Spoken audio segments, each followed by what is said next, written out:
तो आदाब, नमस्कार, गुड इवनिंग, सत श्री अकाल। एक बार फिर आप तमाम लोगों का स्वागत है क्राइम तक की कहानी के इस एपिसोड में। उम्मीद है पूरी फैमिली अच्छी होगी, अपना ख्याल रख रही होगी।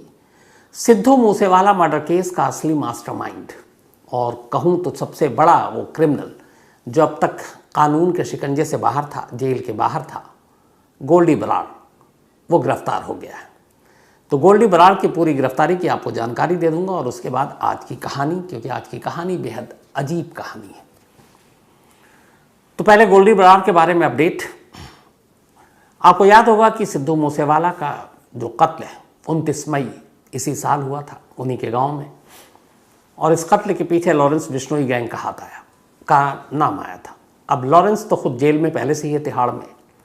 तो जेल के बाहर किसने साजिश रची, आपको बहुत लंबी सीरीज में कहानी सुनाई थी। तो उसमें सबसे बड़ा नाम था गोल्डी बराड़, और गोल्डी बराड़ ने सारे शूटर से लेके बाकी चीज़ों के, उनको पैसे देने के, हथियार के, सबके इंतज़ाम किए थे। 2017 में 2017 में गोल्डी बराड़ स्टूडेंट वीज़ा पर कनाडा गया था और वहीं से उसने मूसेवाला की कत्ल की पूरी साजिश रची थी। अब जब ये सारा खुलासा हुआ, से गोल्डी बराड़ का नाम सामने आया, तो फिर पंजाब पुलिस के ज़रिए सेंट्रल गवर्नमेंट ने उसके खिलाफ रेड कॉर्नर नोटिस जारी किया ताकि उसे गिरफ्तार कर इंडिया ला जा सके, और उसके खिलाफ सिद्धू मूसेवाला के कत्ल से जुड़े FIR की कॉपी, बाकी सबूत इंटरपोल को दिए गए। तलाश जारी थी, लेकिन अब तक बराड़ हाथ नहीं आ रहा था, बल्कि वो कनाडा में बैठा हुआ कभी वीडियो पोस्ट करता, कभी ऑडियो के ज़रिए मूसेवाला के कत्ल को कहता कि मैंने ही मारा है, क्लेम करता वो। गोल्डी बराड़ की गिरफ्तारी की देरी की वजह से मूसेवाला के पिता भी बड़े उदास थे।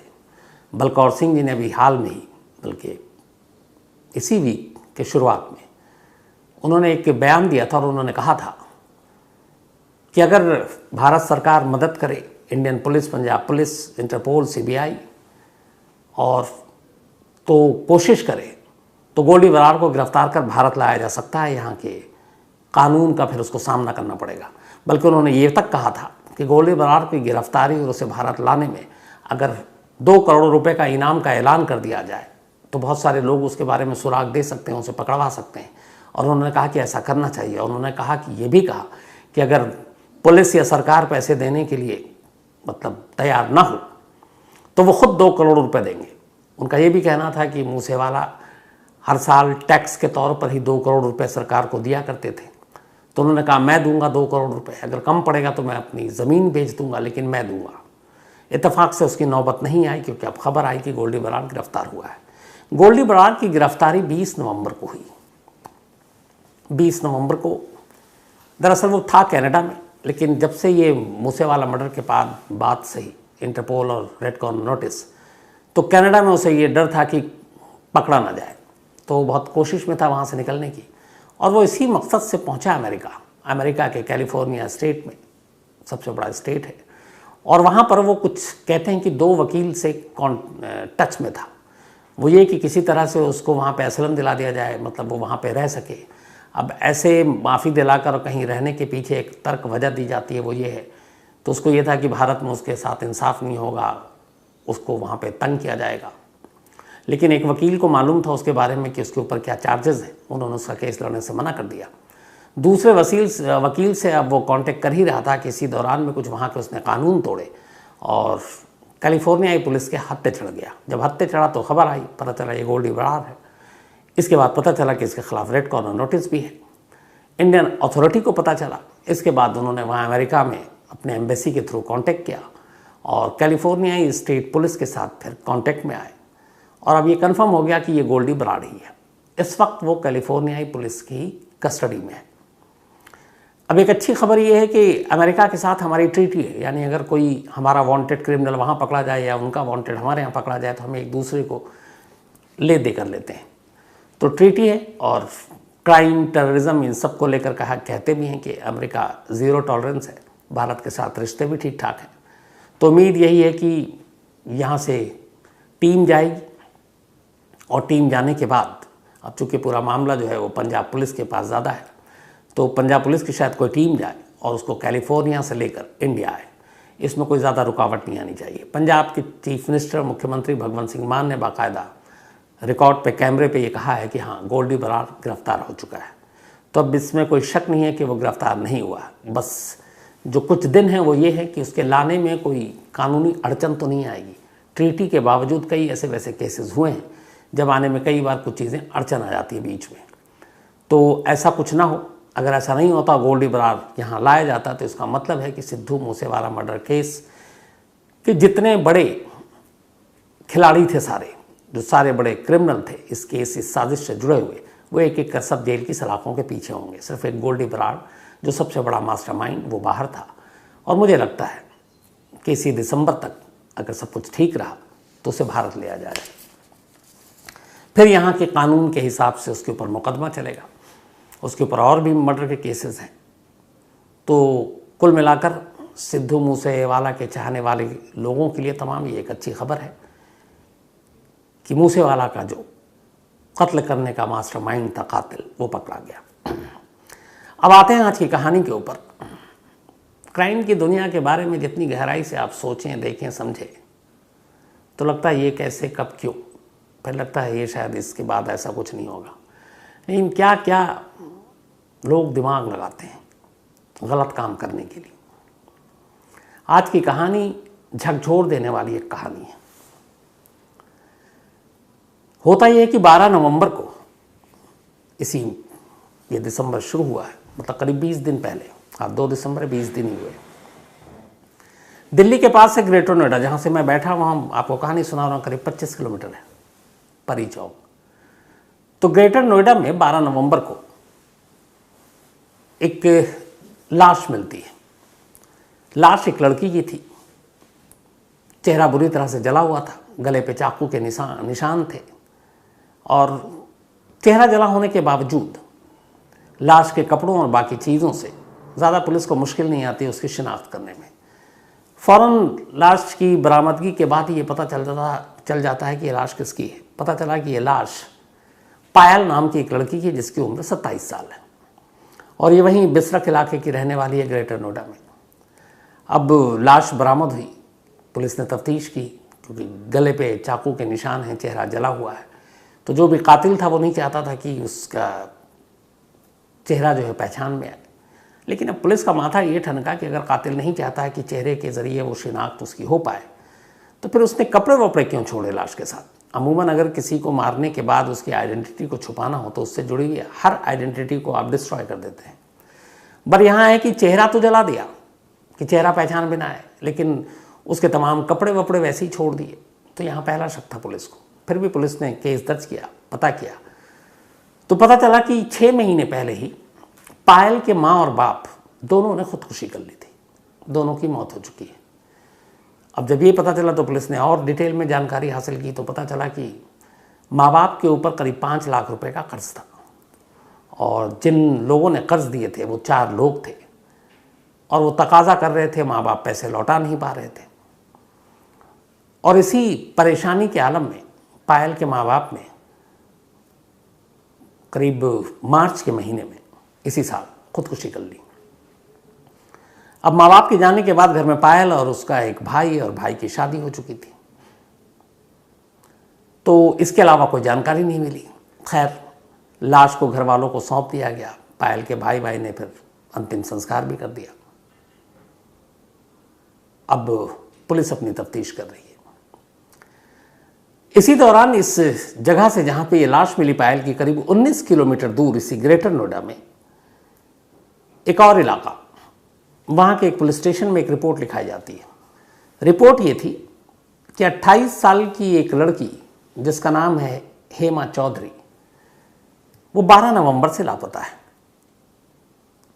अब 12 नवंबर को ही पायल की लाश मिली है, और 12 नवंबर को उस पायल की लाश की बरामदगी की जगह से 19 किलोमीटर दूर एक और लड़की रहती है, हेमा चौधरी, जो गुम है, और उसकी मिसिंग कंप्लेंट लिखाई गई है। अब जब मिसिंग कंप्लेंट लिखाई गई तो ग्रेटर नोएडा के अलग अलग पुलिस स्टेशन, उन दोनों ने एक दूसरे पुलिस स्टेशन को कांटेक्ट किया कि कहीं कोई मिसिंग कंप्लेंट, कोई लड़की बरामदगी। तो इसी दौरान में जिस पुलिस स्टेशन में रिपोर्ट लिखाई गई थी हेमा चौधरी की मिसिंग की, उसने दूसरे पुलिस थाने से कांटेक्ट किया, तो पता चला कि यहाँ कोई कंप्लेंट तो नहीं है, लेकिन 12 तारीख को ही एक लड़की की लाश मिली। और आप जो हुलिया बता रहे हो, जो एज बता रहे हो जिस तरीके की, वो सब वैसी है। बट गड़बड़ एक जगह हो रही है, वो ये कि आप जो बता रहे हो कि जिस दिन हेमा चौधरी गायब हुई उसने ये कपड़े पहने हुए थे, उसने वैसे कपड़े नहीं पहने। जो लाश यहाँ बरामद हुई उसमें कपड़े अलग हैं, और आप जो बता रहे हो जो गायब हुई थी, जो उस वक्त ने कपड़े पहने थे, वो अलग थे। अब यहाँ पे मामला आकर फंस गया। लेकिन फिर भी ये कि एक पुलिस को लगा कि अजीब इत्तेफाक है कि एक ही तारीख में एक लाश मिलती है लड़की की और दूसरी लड़की गायब है। मामला क्या है? खैर, पुलिस अब हेमा चौधरी की तलाश शुरू करती है। हेमा चौधरी सिटी मॉल में काम करती थी एक शॉप में। पुलिस माँ बाप से उसके मोबाइल का नंबर लेकर फिर CDR कॉल डिटेल निकालती है। कॉल डिटेल निकालती है तो पता चला कि 12 नवंबर को हेमा का लास्ट लोकेशन, उसका फ़ोन वही दिखा रहा है जहाँ से पायल की लाश मिली थी। अब ये कैसा इत्तेफाक था? पुलिस के कान खड़े हुए। अब पुलिस ने हेमा के बाकी कॉल डिटेल निकाले कि आखिरी वक्त उसने किन किन लोगों से बात की। तो देखा उसमें जब कॉल डिटेल में, तो पता चला कि जो लास्ट बातचीत हुई उसकी, वो एक अजय पाल नाम के नौजवान से हुई है। और इससे पहले अजय पाल से उसने कई और बार बात की। लेकिन पिछले रिकॉर्ड में पुलिस गई तो पता चला कि करीब 10, 15, 20 दिन पहले तक अजय पाल और हेमा चौधरी के बारे में कभी कोई बात नहीं होती थी। इधर इतने ही दिनों में ये दोनों फ़ोन पे बात करते थे। अब लास्ट कॉल अजय पाल का, तो अजय पाल रडार पर, अजय पाल के नंबर पे अब पुलिस ने अपनी नज़रें गड़ाई। अब अजय पाल के मोबाइल को ट्रेस करना शुरू किया और साथ ही उसके CDR निकालने शुरू किए। अब जब ये करना शुरू किया तो फिर पुलिस एक बार और चौंकी। पता चला कि 12 नवंबर को अजय पाल का लास्ट लोकेशन भी ठीक वही था जहां पर पायल की लाश मिली थी और जहां पर हेमा चौधरी का लास्ट लोकेशन था। अब ये सारी चीज़ें वहीं कड़ियाँ जोड़ रही हैं। पुलिस को लगा कि ये क्या इत्तेफाक है कि जहाँ आखिरी लोकेशन है हेमा का, जहाँ से पायल की लाश मिलती है, अजय का भी आखिरी लोकेशन वही है। ये तीनों आपस में मिल रहे हैं। इसका मतलब है अजय इसमें कोई ना कोई सूत्रधार है। अब पता किया तो पता चला कि अजय पाल बुलंदशहर का रहने वाला है। बहुत दूर भी नहीं है, घंटे भर का रास्ता है ग्रेटर नोएडा से। पुलिस की टीम अजय पाल के पास पहुंचती है, अजय पाल को उठाती है। इसके बाद उससे पूछताछ शुरू होती है। अब जब पूछताछ शुरू होती है तो फिर एक ऐसी कहानी सामने आती है जिसमें आने वाले वक्त में अगर फिल्म या वेब सीरीज बने तो चौंकिएगा मत। कहानी ये थी कि 6 महीने पहले मार्च में पायल के माँ बाप की मौत हो गई। खुदकुशी कर ली। 4 लोगों से कर्ज लिया था और वो तंग करते थे। खुदकुशी के बाद पायल को लगा कि उसके माँ बाप की मौत के जिम्मेदार यही 4 लोग हैं। अब वो घुट घुट कर जी रही थी। और ये जो कर्ज दिया था असल में पायल के भाई की शादी थी और उस शादी के लिए बिचौलिए ने शादी कराई थी। उस बिचौलिए ने कुछ पैसे लिए, बाकी कुछ और कर्ज लिए। तो वो बिचौलिया, उसका भाई, उसकी भाभी, ये 4 लोग थे कुल। तो पायल के मन में ये था कि ये लोग उसके माँ बाप की मौत के जिम्मेदार हैं। अब वो बदला लेने के तरीके ढूंढने लगी। इसी दौरान में उसने कहा कि ये काम वो अकेले तो कर नहीं सकती और साजिश बड़ी गहरी बुनी थी उसने। सबसे पहले वो सोशल मीडिया पर गई, फेसबुक पे अपना अकाउंट बनाया, इधर उधर देखा और इसी फेसबुक के ज़रिए वो अजय पाल नाम के शख्स से एक तरह से संपर्क में आती है। दोनों की दोस्ती होती है। दोस्ती होने के बाद नंबर आदान प्रदान होता है। अजय पाल आकर मिलता है और वो पायल को देखकर उस पर फिदा हो जाता है। दोनों शादी करने की ठान लेते हैं। हालांकि अजय पाल इस बात से अब तक बेखबर है कि पायल उससे क्यों शादी करना चाहती है और ये जो फेसबुक की दोस्ती है इसके पीछे की कहानी क्या है। उसे लगा पायल सच में उससे प्यार करती है, शादी करेगी। लेकिन पायल का ये भी नहीं था कि वो उसे धोखा दे, लेकिन उस शादी के पीछे उसकी अपनी एक मजबूरी और एक मकसद भी था। अब दोनों मिलते जुलते हैं। अब इधर जो अजय है वो पायल से कहता है आप शादी करें। ऐन वक्त पर फिर पायल उसे हकीकत बताती है और कहती है कि देखो, मैं तुमसे एक ही शर्त पर शादी करूंगी। मेरी माँ बाप के मौत के जो जिम्मेदार हैं वो 4 लोग हैं और मुझे वो 4 कत्ल करने हैं और उन 4 कत्ल को करने के लिए ज़रूरी है कि सबसे पहले मैं मर जाऊं, यानी मेरा मर्डर हो, मेरा कत्ल हो। अजय ने पूछा क्यों ऐसा?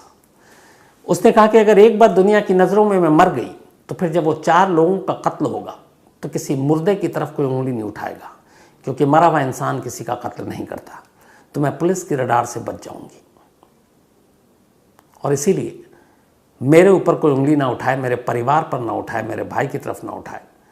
तो जाहिर है कि ये शक कहीं और जाए और उसके लिए पहले मुझे मरना होगा। प्यार में पागल अजय तैयार हो गया। उसने कहा आगे क्या करना है? उसने कहा सबसे पहले मेरी कदकाठी की किसी एक लड़की का इंतज़ाम करो जिसको मेरी जगह मरना होगा। अजय पाल इधर उधर ढूंढ रहा था। इसी दौरान सिटी मॉल गया। वहाँ एक शॉप में उसे हेमा चौधरी नज़र आई। वो बिल्कुल पायल की कदकाठी की, लगभग उम्र भी वही 27-28 दोनों की उम्र थी। उसने उससे दोस्ती की। हेमा चौधरी को कुछ पैसों की ज़रूरत थी, करीब 5,000 रुपये। उसने एक दोस्त की तरह कहा कि ठीक है, मदद करता हूँ तुम्हें। उसने पैसे दे दिए। इसी दोस्ती के भरोसे पर फिर उसने 12 नवंबर को हेमा चौधरी को कहा कि चलो ग्रेटर नोएडा चलते हैं। वो ग्रेटर नोएडा आ गया। ग्रेटर नोएडा में आने के बाद पायल के घर से कुछ दूरी पर ही सन्नाटे में वो उसको लेकर जाता है, हेमा को। वहाँ पे पायल पहले से मौजूद थी। वो देखती है, उसके हाथ में खंजर था। इससे पहले कि हेमा संभल पाती, गले पे उसके वार करती है। अजय उस हेमा को पकड़े रहता है। फिर अजय और पायल दोनों मिलकर उसके ऊपर चाकू से वार करते हैं। वार करने के बाद ये कढ़ाई में एक गरम तेल करते हैं बिल्कुल, और उस गरम तेल में, खौलते हुए तेल में हेमा चौधरी का चेहरा डुबो देते हैं। उसका पूरा चेहरा जल जाता है जिससे शिनाख्त ना हो सके। ये सब करने के बाद, कत्ल करने के बाद, उस दिन जो पायल ने अपने कपड़े पहने थे, अब वो हेमा चौधरी के सारे कपड़े उतारती है और उसे अपने कपड़े पहना देती है। वो जो कुछ अंगूठियाँ और ये बाकी चीज़ें पहनती थी निशानी के तौर पर, वो भी उसे पहना देती है, हेमा की लाश को। और ये सब करने के बाद ये दोनों वहाँ से निकल जाते हैं और दोनों बुलंदशहर पहुँच जाते हैं। लेकिन इधर हेमा चौधरी की मिसिंग कंप्लेंट दर्ज हो जाती है। 19 तारीख 19 नवंबर, मतलब कि हेमा चौधरी के कत्ल के 7 दिन के बाद, चूँकि अजय ने अपना वादा पूरा किया, एक लड़की का कत्ल हो गया और अब पायल दुनिया की नज़रों में मुर्दा हो चुकी थी, तो पायल ने भी अपना वादा पूरा निभाया। हेमा चौधरी की कत्ल के 7 दिन के बाद 19 नवंबर को अजय और पायल ने आर्य समाज मंदिर में जाकर शादी कर ली। अब दोनों पति पत्नी हो गए। लेकिन इसी दौरान 19 को इन्होंने शादी की। पुलिस इधर तफ्तीश कर रही है। शादी के करीब हफ्ते भर के अंदर अंदर मोबाइल कॉल CDR के ज़रिए पुलिस अजय तक पहुंचती है और अजय तक पहुंचते पहुंचते फिर उसे वो मुर्दा पायल जिंदा मिल जाती है। दोनों इस वक्त यूपी पुलिस की कस्टडी में है। आज प्रेस कॉन्फ्रेंस भी की थी और इस प्रेस कॉन्फ्रेंस में जो पुलिस अफसर हैं उन्होंने ये भी खुलासा किया कि ये किसी एक हेमा चौधरी या किसी एक लड़की को पहले मारना है, फिर खुद मुर्दा होना है, फिर 4 कत्ल करने हैं, ये आइडिया कहाँ से आया? ये बड़ा सवाल था। हालांकि मैंने वो सीरियल देखी नहीं है, पर उन्होंने रिकॉर्ड पे नाम लिया है कि एक सीरियल आई थी, शायद कोई कबूल है, ये पाकिस्तानी सीरियल है मे बी। तो ये पायल ने वहीं से आइडिया चुराया, सीरियल कबूल है से। शायद उसमें ऐसी कोई कहानी है, क्योंकि मुझे देखने का मौका मिला नहीं। तो वहाँ से ये आइडिया आया। तो एक कत्ल तो उसने 4 कत्ल करने के लिए यूं ही कर दिया। हेमा चौधरी से कोई दुश्मनी नहीं थी उसकी, ना कोई रंजिश थी, ना उसकी माँ बाप की मौत के लिए वो जिम्मेदार थी। लेकिन चूंकि उसे खुद मरना था तो खुद को मुर्दा करार देने के लिए उसे एक लाश की ज़रूरत थी और इसलिए उसने एक जीती जागती हेमा चौधरी को लाश में बदल दिया। एक ये हो चुका। लेकिन यहाँ दूसरी बात ये भी है कि अगर ये खुलासा ना होता और ये पुलिस इन दोनों को न गिरफ्तार करती तो बहुत मुमकिन है आने वाले दिनों में 4 कत्ल और होते हैं। और चौंकाने वाली बात यह है कि उन 4 कत्ल को करने के लिए बाकायदा पायल ने एक पिस्टल भी ख़रीद लिया था। उसने ऑलरेडी ये तय कर रखा था कि इन 4 को गोली मारेंगे। और वो जो 4 लोग थे वो असल में जिसने शादी कराई थी इसके भाई की, उसका बिचौलिया था। और बिचौलिया के अलावा, बिचौलिया का नाम सुनील है। सुनील, उसकी भाभी स्वाति और भाभी का 2 भाई था जिसका नाम है कोशिंदर और गोलू। इन 4 लोगों को मारना था और इन चारों को गोली मारनी थी, और गोली मारने के लिए बाकायदा पायल ने पिस्टल या रिवॉल्वर भी खरीद लिया था, जो पुलिस ने बरामद कर लिया। तो 1 कत्ल हो चुका, 1 मुर्दा जिंदा हो गई और 4 कत्ल होने से बच गए। इसीलिए मैंने आपसे कहा था कि आने वाले वक्त में अगर इस पर कोई वेब सीरीज या फिल्म बने तो चौंकिएगा मत। तो कहानी में आज इतना ही। अब वही अपना सिलसिले की शुरुआत करते हैं आज। आप सब भी जानते हैं उसको, हमारी टीम के बेहद होनहार मेहनती चिराग गोटी और हमारी शायद जान पहचान 17-18 साल तो हो गए होंगे साथ में काम करते हुए। आज चिराग का बर्थडे है, जन्मदिन है, और वो पूरी टीम में सबसे बड़ा लाडला है, सबका प्यारा भी है।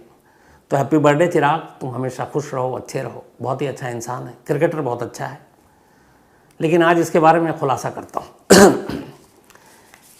कुछ वक्त पहले इसको एक अजीब सी एक सनक सवार हुई, सफाई की सनक। इसके बारे में पूरा दफ्तर, इसके साथ जितने बाकी दिल्ली के जितने क्राइम रिपोर्टर हैं सब जानते हैं। हमारे यहाँ जब आप शूट पर जाते हैं तो एक टीम होती है, एक कैमरामैन होता है और एक गाड़ी होती है। तो कोरोना काल में ऐसा होता था कि अलग अलग एक गाड़ी ज़्यादा लोग यूज़ ना करें। पहले भी ये था सिस्टम कि एक रिपोर्टर का एक गाड़ी उसके साथ डेडिकेटेड है, एक ड्राइवर वही होगा और एक कैमरामैन भी वही होगा। तो ये इतना दिन भर शूट पे जाते हैं और दिन भर साथ रहते हैं, शायद फैमिली से ज़्यादा वक्त साथ। अब अचानक जब सनक सवार हुई तो चिराग गोटी ने ये किया कि जब वो कार उसको लेने आया और वो शूट पे अब जा रहा घर से, तो सबसे पहले कैमरामैन और ड्राइवर साहब से तो दोस्ती हो गई उसकी। जब वो कार में बैठता है तो उससे पहले पूरे कार की ऐसी सफाई होती है जो ऑलरेडी साफ़ होकर आ चुकी है। वो बिना सफाई किए नहीं बैठेगा। वो 8-10 पेपर लेगा, न्यूज़पेपर लेकर बैठेगा, वो नैपकिन लेकर बैठेगा, पानी के बोतल लेकर बैठेगा। गर्मी है तो वो 3-4 शर्ट लेकर चलेगा। हर 2 घंटे 1 घंटे में अगर उसका शर्ट ज़रा सा भी पसीना से भीगा तो वो शर्ट फेंक देगा, बदलेगा, फिर दूसरा पहनेगा। चले यहाँ तक तो सब ठीक है, लेकिन उसकी वजह से बहुत सारे लोग परेशान। अब दफ्तर में आके बैठा, दफ्तर में अगर आप चिराग की सीट पे चले जाएं तो नीचे डस्टबिन है। वो दिन भर में जो भी हमारे हाउसकीपिंग के लोग हैं, मुझे लगता है 3-4 बार आते हैं सबसे ज़्यादा उसी का खाली करने। वो पूरा पेपर, टिश्यू पेपर और उनसे भरा होता है। वो हर 5 मिनट में 10 मिनट में हाथ पोछेगा, टेबल साफ़ करेगा, मोबाइल साफ़ करेगा, कंप्यूटर साफ़ करेगा, बैग साफ़ करेगा, जिस चीज़ को जिसने छुआ चेयर साफ़ करेगा। तो वो सफाई का एक पता नहीं उसके अंदर कहाँ से आया है। उसको लेके बहुत सारे लोग परेशान भी हैं और मालूम नहीं उसके घर में कितने लोग परेशान हैं। तो मैंने कहा ये उसका एक राज आपको बता दूं। लेकिन हाँ, दिल का हीरा है, बेहद इंसान, हमेशा दूसरों की मदद करने वाला, और कभी उसको लोगों ने गुस्से में नहीं देखा है। इज्जत करता है लोगों की, बड़ों को रिस्पेक्ट देता है, छोटों को प्यार करता है, और जो मन में आता है बोलता है, लेकिन साफ मन से बोलता है। तो हैप्पी बर्थडे चिराग। इसके अलावा आज कीर्ति सिंह का भी जन्मदिन है, तो हैप्पी बर्थडे कीर्ति सिंह जी, और ऑल द बेस्ट आपके जॉब के लिए। साथ ही गोविंद, इनका भी आज बर्थडे है, तो हैप्पी बर्थडे गोविंद। और गौरव चौहान ने भेजा है। इसके अलावा काजल सिंह, इनका भी जन्मदिन है, तो हैप्पी बर्थडे काजल। और उमर मुर्तज़ा ने भेजा है, उनकी सिस्टर हैं। साथ ही सत्यम शर्मा का भी आज जन्मदिन है, तो हैप्पी बर्थडे सत्यम। अभिनव का भी आज बर्थडे है, तो हैप्पी बर्थडे अभिनव। और ये भोला राम जी के बेटे हैं। इसके अलावा प्रतीक्षा नायक, इनका भी जन्मदिन है, तो हैप्पी बर्थडे प्रतीक्षा। और सौम्य रामयन साहू ने भेजा है। इसके अलावा अरुणिमा का भी आज जन्मदिन है, तो हैप्पी बर्थडे अरुणिमा। और साक्षी राज ने भेजा है बेंगलोर से। साथ ही जाने शबा सिद्दीकी, इनका भी आज बर्थडे है, तो हैप्पी बर्थडे शबा। और ये निज़ामुद्दीन सिद्दीकी साहब की वाइफ है। साथ ही सोनिया शर्मा देवड़ा, इनका भी आज बर्थडे है, तो हैप्पी बर्थडे सोनिया। और ये सचिन शर्मा जी की वाइफ। इसके अलावा रमा, इनका भी आज बर्थडे है, तो हैप्पी बर्थडे रमा, संजीव कुमार ने भेजा है। साथ ही फरमान खान, इनका भी आज बर्थडे है, happy birthday Farman. And all the best, UPSC की तैयारी कर रहे हैं आप, यूपीएससी क्रैक करें, आईएएस बने, आईपीएस बने, आईएफएस बने, यही मेरी दुआ है। तृप्ति तायल का भी आज जन्मदिन है, तो हैप्पी बर्थडे तृप्ति। इसके अलावा उपामा गुहा और बिकी गुहा, इनकी आज एनिवर्सरी है, आप दोनों को बहुत बहुत मुबारक बधाई। Doctor Anmol Raghuvanshi, thank you so much दिल से, और सिर्फ आपका ही नहीं बल्कि पूरी रघुवंशी फैमिली का, नागपुर में ये रहते हैं। और आपने जो प्यार भरा मेल लिखा, जो आपने तारीख लिखी, उस पर विश भी होगा ज़रूर। साथ ही Prachi Jha, thank you so much. Prachi Jha ji ने आज बहुत इमोशनल मेल लिखा है एंड थैंक यू दिल से आपके इस प्यार के लिए।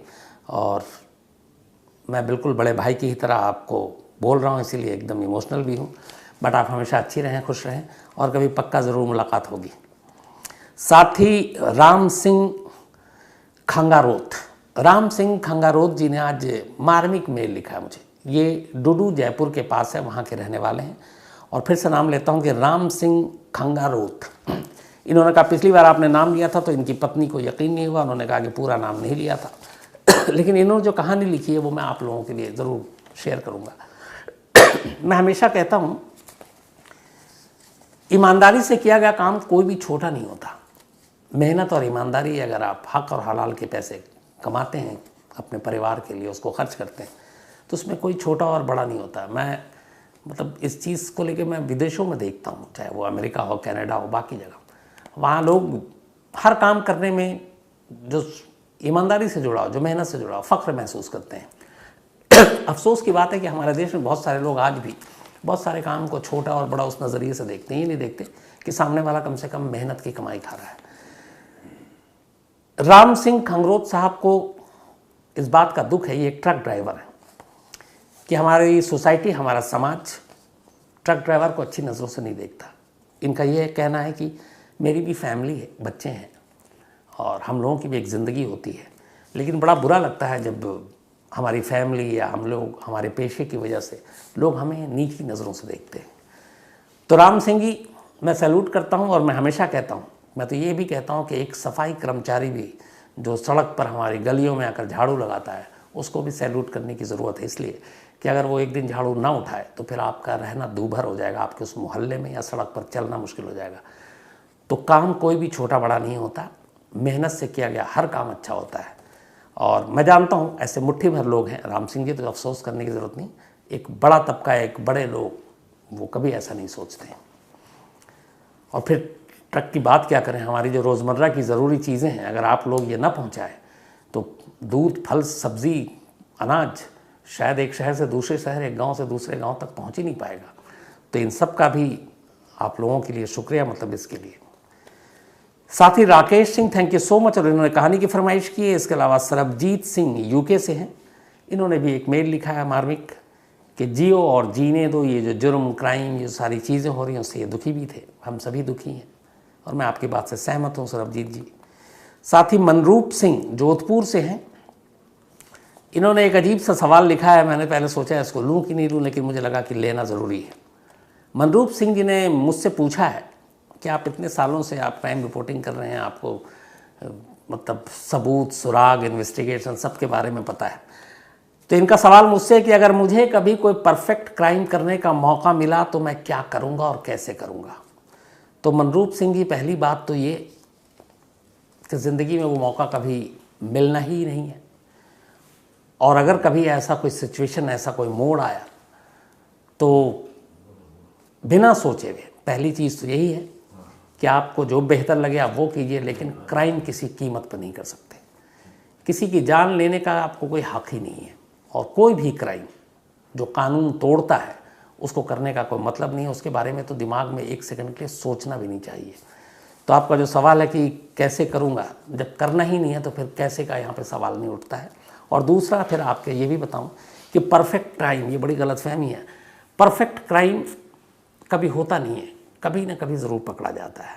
और जो कर लेता है वो ये सोचकर पूरी ज़िंदगी फिर धड़कते दिलों से जीता रहता है कि पता नहीं कब उसका राज खुल जाए, कब वो पकड़ा जाए, तो फिर वो जीना भी जीना नहीं होता। तो इसलिए हमें कानून से दूर ही रहना चाहिए। बस इसके अलावा दीपक शर्मा, इन्होंने गोल्डी बरार की कहानी की फरमाइश की तो वो मैंने सुना दी। तो आज कहानी में फ़िलहाल इतना ही। अब आपसे मुलाकात होगी कल रात 9 बजे किसी नई कहानी के साथ। तब तक अपना ख्याल रखिएगा। Thank you very much.